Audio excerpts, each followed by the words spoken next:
Verena, kako si spala? V bistvu me je malo skrbelo vsebinsko področje, kako ga bom hitro doumela in kakšno bo, in pa delo v kolektivu, kakšni ljudje me bodo sprejeli. Pozitivna energija, dobra volja. Moram reči, da sem čisto navdušena že prvi dan. Super. Toliko imam bogato paleto čustev že prvi dan, da je težko opisati. No, vidiš. Zdaj pa akcija!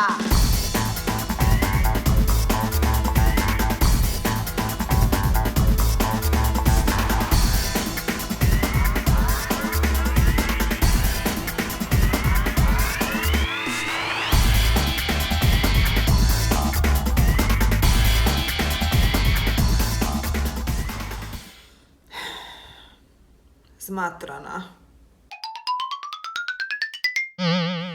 Verena je umetnica. Verena, kaj pa delaš? Zdaj pa pišem blog, to je pa moj najljubši del.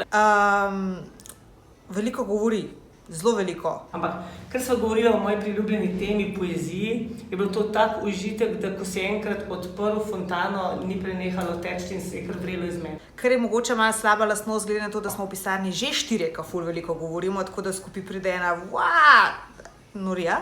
Pazim na besede in vsebino. Najboljša lastnost pa sigurno, da je zelo vedoželjna. Vse jo zanima in to je ena lastnost, ki si jo vsak želi pri sodelavcu.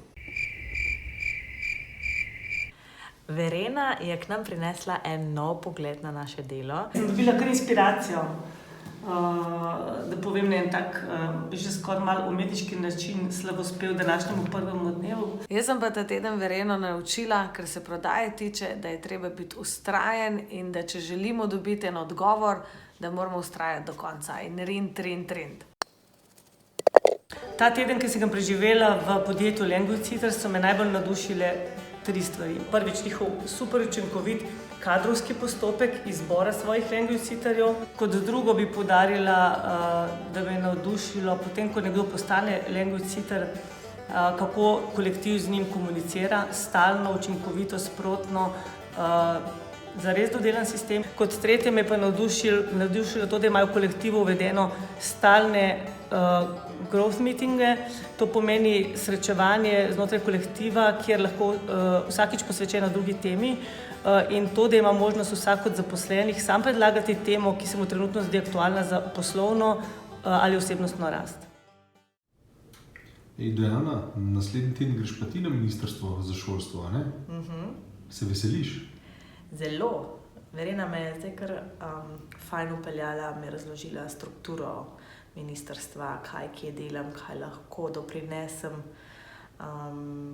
na kaj ne bom pozorna, kaj je zanimivo, pa tudi se je že malo opravičila vnaprej za kakšno stvar. Ne tega.